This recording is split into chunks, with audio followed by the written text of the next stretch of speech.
Hello everyone, welcome back to new video. So यहाँ पे हम डिस्कस करेंगे मेंस्ट्रुएशन के 3D फार्मूले। यहाँ से एचपी टेट के लिए जो टीजीटी का होता है, जेबीटी टेट होगा, उसके लिए बहुत सारे क्वेश्चन, कम से कम 3 से 4 क्वेश्चन पूछे जाते हैं। तो इन फार्मूले को ध्यान से समझने और करने की ज़रूरत है। सो हम स्टार्ट करेंगे।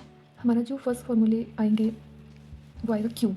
तो क्यूब क्या होता है हम सब जानते ही हैं, जिसमें हमारे पास 3D फार्मूले हैं। तो ऑब्वियसली बात है, 3 डायमेंशंस रहेंगे, लेंथ, ब्रेड्थ एंड हाइट। तो जो क्यूब होगा उसकी जो लेंथ, ब्रेड्थ और हाइट रहेगी वो सेम रहेगी।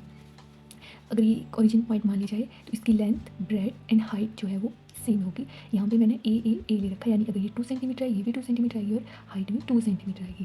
तो सबसे पहले जो हम फार्मूला करेंगे वो करेंगे इसका लेटरल सरफेस एरिया या कर्व सरफेस एरिया। तो जो क्यूब का लेटरल सरफेस एरिया रहता है वो आता है, सरफेस एरिया को मैं SA से डिनोट करूँगी। ये आता है हमारे पास 4A²। देखो, लेटरल सरफेस एरिया में जो ऊपर वाली साइड होती है और जो बेस होता है उसको हम, उसके एरिया को हम नहीं लेते हैं, हम लेते हैं जो बाकी की 4 साइड बचती है उसका एरिया। तो हमें पता है, हमने पहले पढ़ा कि स्क्वायर का एरिया होगा A²। तो यहाँ पे हम 4 फेस ले रहे हैं, तो 4 फेस का एरिया आएगा 4A², जिसका टोटल सरफेस एरिया है, जिसको मैं डिनोट कर रही हूँ TSA से। तो वो हमारे पास आएगा। अब जो बाकी के 2 बचे हैं जो हमने पहले नहीं लिए थे, एक इसका बेस और एक ऊपर वाला, इन दोनों का एरिया पहले हमने नहीं लिया था, लेकिन अब हम सारे लेंगे जब हम total surface area find out करेंगे। तो इसका जो टोटल सरफेस एरिया आएगा वो आएगा 6 फेस है तो 6A²। उसके बाद अगर हम देखें वॉल्यूम, तो वॉल्यूम जो क्यूब का आता है वो आता है A³ यानी कि साइड का क्यूब। अगर हमें निकालना हो एक डायगोनल, जैसे यहाँ से यहाँ तक का, तो डायगोनल क्या आएगा क्यूब का? डायगोनल आएगा A√3। नेक्स्ट जो फिगर है वो है हमारे पास क्यूबॉइड की। क्यूबॉइड की क्या होता है कि इसका जो एक फेस होता है वो रेक्टेंगुलर शेप का होता है। क्यूब का एक फेस जो था वो स्क्वायर की शेप का था, इसका जो एक फेस आएगा वो रेक्टेंगुलर फेस का होगा। इसमें लेंथ, ब्रेड्थ और हाइट जो है वो अलग अलग दी हुई होगी। तो अगर हम देखें कि क्यूबॉइड का लेटरल सरफेस एरिया क्या होता है, lateral surface area of cuboid हमारे पास होता है 2HL+B।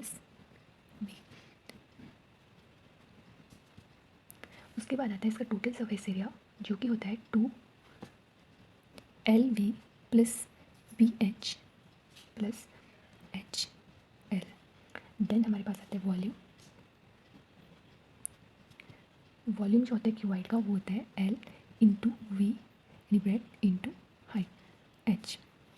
देन अगर हमें इसका डायगोनल निकालना हो क्यूबॉइड का, तो इसका डायगोनल होगा, इसका डायगोनल आएगा हमारे पास √L² + B² + H², √L² + B² + H²। Then उसके बाद है हमारे पास राइट सर्कुलर सिलेंडर। ये हमें सिलेंडर दे रखा है और इसकी रेडियस R है और इसकी हाइट H है। तो जो राइट सर्कुलर सिलेंडर है, सबसे पहले हम इसको देखते हैं curve surface area. Curve surface area में हम क्या करेंगे, जो इसका ऊपर वाला सर्कल है और ये जो बेस वाला सर्कल है, इनका एरिया नहीं लेंगे। जो यहाँ से लेके यहाँ तक का जो भी हमारे पास एरिया है वही वाला लेंगे। तो जो सिलेंडर है उसका कर्व्ड सरफेस एरिया क्या आएगा? कर्व सरफेस एरिया हमारे पास आएगा 2πr/h। और अगर हम देखें टोटल सरफेस एरिया, तो इसमें अभी जो पाई आर स्क्वायर है, दोनों सर्कल ये भी ऐड हो जाएंगे, 2πr/h + 2πr²। अगर यहाँ से हम 2πr अगर कॉमन लेंगे तो हमारे पास बचता है H + R। देन हमारे पास आता है वॉल्यूम ऑफ सिलेंडर। तो वो हमारे पास आता है जो बेस है, बेस में क्या सर्कल है ना, इसका एरिया ऑफ सर्कल πr² और इंटू में हमारे पास आती है इसकी हाइट H। इस तरह से हम इसे इजीली लर्न कर सकते हैं। देन है हमारे पास राइट सर्कुलर कोन। जो राइट सर्कुलर कोन है, इसका कर्व्ड सरफेस एरिया हमारे पास आएगा πr/l। कर्व सरफेस एरिया यानी कि ये जो बेस है, हमने इसका एरिया नहीं लेना है, हमने जो सिर्फ ऊपर वाला पार्ट है, ये जो है सिर्फ इसी का ही हमने कर्व सरफेस एरिया निकालना है, जो कि हमारे पास कितना है πr/l। देन उसके बाद जो कोन है उसका टोटल सरफेस एरिया क्या आएगा? πr/l प्लस जो बेस का सर्कल है उसका भी हमें एरिया ऐड करना है, तो πr/l + πr²। देन हमारे पास आएगा वॉल्यूम क्या होगा कि हमारे पास आता है 1/3πr²h। देखो यहाँ पे जो वॉल्यूम होता है ना क्यूब का, सॉरी कोन का, जो वॉल्यूम है कोन का, उसका 3 time equal to pi are square H. और पाई आर स्क्वायर एच किसका वॉल्यूम है? पाई आर एच स्क्वायर जो है वो सिलेंडर का वॉल्यूम है। तो यहाँ पे एक हमारे पास एक रिलेशन ये बनता है कि अगर 3 टाइम वॉल्यूम ऑफ कोन जो होता है वो इक्वल होता है वॉल्यूम ऑफ सिलेंडर के। ये कौन है? सिलेंडर को मैं सी एल से लिख देती हूँ। देखो अगर आप ये जो कोन है ना, इसको 3 बार पानी से भर के इस सिलेंडर में डालोगे, हाँ लेकिन इसकी एक शर्त है कि इसकी हाइट जो है वो सेम होनी चाहिए सिलेंडर के, कोन की हाइट सेम होनी चाहिए सिलेंडर के, और जो कोन का रेडियस है वो भी सेम होना चाहिए सिलेंडर के आर से। उसके बाद अगर हम 3 जो कोन है इनको भर के, चाहे पानी से भरो चाहे रेत से, इसमें डालेंगे तो ये पूरा का पूरा अपने ब्रिम तक ऊपर तक भर जाएगा। यानी हम बोल सकते हैं कि 3 time volume of cone equal to volume of cylinder, but the condition is कि इसकी हाइट जो है वो सेम होनी चाहिए एंड जो रेडियस है इसके जो बेस में सर्कल है वो भी सेम होना चाहिए। तो it is also very important. Then next है हमारे पास इसकी slant height. Right circular cone की अगर हमें स्लैंट हाइट जो कि एल है अगर वो निकालनी हो, स्लैंट हाइट एल, तो वो इक्वल टू आएगी रूट, यहाँ से हम निकाल सकते हैं पाइथागोरस थ्योरम लगा के, L square equal to S square plus R square, then L equal to root H square plus R square. Then उसके बाद है हमारे पास फ्रस्टम ऑफ कोन।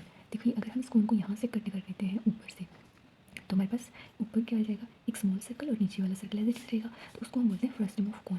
यहाँ पे 2 रेडियस होती हैं, एक ऊपर वाले जो सर्कल है उसकी स्मॉल रेडियस आर, जो स्मॉल और जो बड़े वाला यहाँ पे सर्कल है उसकी कैपिटल रेडियस आर, और यहाँ पे हाइट एच आएगी फ्रस्टम ऑफ कोन की। जो फ्रस्टम ऑफ कोन है उसका जो हमारे पास कर्व्ड सरफेस एरिया, इसे नोट किया मैंने सी एस ए से, वो आएगा हमारे पास पाई आर एल। यहाँ से यहाँ तक, यहाँ से यहाँ तक का जो एरिया है pi r l plus pi r l. एक तो ये वाला हो गया स्मॉल आर और एक हो गया कैपिटल आर। यहाँ से हम जो है पाई और एल को कॉमन ले सकते हैं, तो हम लिखते हैं pi capital sorry small R plus capital R divide bracket के बाद एल कॉमन, तो ये भी हम लिख सकते हैं। देन है हमारे पास टोटल सरफेस एरिया। तो टोटल सरफेस एरिया क्या आएगा? इसका एरिया प्लस इसका एरिया और ये जो बीच वाला पोर्शन है ये।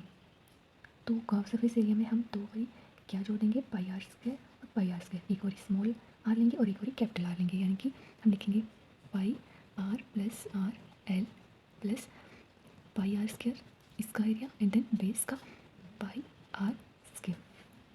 तो ये हमारे पास total surface area of frustum of cone. Then हम निकालेंगे volume of frustum of cone, तो वो हमारे पास आएगा pi h divide by 3 r square plus capital r square plus r into capital r, तो volume of frustum of cone. और इसी तरह से हमारे पास अगर हम इसकी स्लैंट हाइट देखें, तो जो स्लैंट हाइट है वो आएगी इक्वल्स टू, एल से नोट करेंगे, इक्वल्स टू स्लैंट हाइट जो आएगी हमारे पास वो आएगी root H square plus R capital R minus small R square. तो ये रही हमारे पास फर्स्ट ऑफ कोन की curve surface area, total surface area, volume and slant height. Then हम उसके बाद पढ़ेंगे जो स्फीयर है, तो स्फीयर का एरिया वॉल्यूम जो भी आएगा। ये जो स्फीयर है ना ये पूरा मतलब बंद है, इसके अंदर ये पूरा फिल किया हुआ है, खाली नहीं है बल्कि फिल है। जो खाली होगा उसको हम होलो स्फीयर बोलते हैं। तो अगर ये पूरी तरह से बंद है, सॉलिड है, तो इसका जो टोटल सरफेस एरिया आएगा वो आएगा equals to 4 pi are square, और जो इसका वॉल्यूम आएगा तो वॉल्यूम आएगा स्फीयर का 4/3 पाई आर क्यूब। देन हम इसका क्या निकालेंगे? ठीक है, इसमें एरिया आएगा और वॉल्यूम आएगा सिर्फ। देन हमारे पास है हेमिस्फीयर। हेमिस्फीयर क्या होगा? अगर हम इसी स्फीयर को हाफ कर देंगे तो हमारे पास क्या बन जाएगा? हेमिस्फीयर बन जाएगा, जिसमें यहाँ पर अगर सेंटर है तो यहाँ तक रेडियस ये भी और यहाँ से यहाँ तक का भी आ रहेगा। तो हम इसका क्या निकाल सकते हैं? हेमिस्फीयर का हम कर्व सरफेस एरिया निकाल सकते हैं, है ना। सिर्फ ये ऊपर वाला जो पोर्शन है इसी का सिर्फ एरिया जो होगा उसी को हम कर्व सरफेस एरिया बोलेंगे। तो कर्व सरफेस एरिया जो आएगा हेमिस्फीयर का वो किसके इक्वल आएगा? जो स्फीयर का एरिया है उसका हाफ कर देंगे तो उसका हाफ आएगा 2 पाई आर स्क्वायर। देन हम इसका निकाल सकते हैं total surface area. Total surface area कितना आएगा? जो कर्व सरफेस एरिया है उसमें नीचे वाला जो सर्कल बनेगा, नीचे वाला जो पोर्शन होगा उसका एरिया, तो वो तो एक सर्कल है तो पाई आर स्क्वायर। देन हम इसका और क्या निकाल सकते हैं? हाँ, हम इसका वॉल्यूम निकाल सकते हैं। तो वॉल्यूम जो आएगा वो आएगा इसका जो स्फीयर का वॉल्यूम था उसका हाफ कर देंगे, यानी कि 2 डिवाइड बाई 3 क्यूब, तो ये वॉल्यूम आ गया हमारे पास हेमिस्फीयर का। देन आ गया है हमारे पास होलोस्फीयर। होलोस्फीयर यानी कि जो अंदर से खाली है, एकदम वॉल की तरह है, जैसे वॉल होती है ना वो अंदर से खाली होती है, तो वैसे ही है होलोस्फीयर। तो होलोस्फीयर का हम क्या निकालेंगे, वॉल्यूम निकाल सकते हैं। जो होलोस्फीयर होता है उसका वॉल्यूम होता है, वॉल्यूम क्या रहता है, वॉल्यूम रहता है 4/3 pi r cube minus r cube.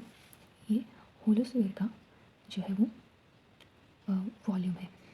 Then ये आर और स्मॉल आर इसलिए रखा क्योंकि जो एक पूरी परत हुई जैसे वॉल है ना, तो उसका जो बाहर बिल्कुल बाहर का सरफेस है, जैसे ये है, तो ये वाला यहाँ तक का जो सरफेस होगा वो कैपिटल आर, ये अंदर इनसाइड वाला होगा वो वहाँ से सेंटर तक का स्मॉल आर रहेगा। देन हमारे पास है होलो सिलेंडर, जो ऐसे सिलेंडर जो कि अंदर से खाली है। तो जो होलो सिलेंडर है उसका हमारे पास क्या निकालेंगे हम, कर्व सरफेस एरिया। तो कर्व सरफेस एरिया जो होगा होलो सिलेंडर का वो होगा 2 पाई आर प्लस आर और साथ में एच। यहाँ से लेके जो बाहर तक की आर आएगी वो कैपिटल आर होगी, और यहाँ से लेके जो अंदर वाला सर्कल है इनर वाला वो स्मॉल आर आएगा, और ये हमारे पास हाइट एच आएगी। देन हमें अगर निकालना है total surface area of hollow cylinder, तो वो हमारे पास आएगा 2 pi are plus R H, ये वाला तो ऐसे रहेगा, plus 2 pi are square minus R square. तो ये है हमारे पास होलो सिलेंडर का curve surface area and total surface area. तो ये थे हमारे पास कुछ इंपॉर्टेंट फॉर्मूले, और इनमें से जो हमारे पास कोन है, सिलेंडर है, स्फीयर है, क्यूबॉइड है, इनके फॉर्मूले जो हैं जनरली पूछे जाते हैं मैनी टाइम्स। ओके, तो आज हमने करे 3D, कुछ इंपॉर्टेंट 3D फॉर्मूले। तो फिर ठीक है, चलिए मिलते हैं हम अपनी नेक्स्ट वीडियो में, तब तक के लिए bye bye and take care.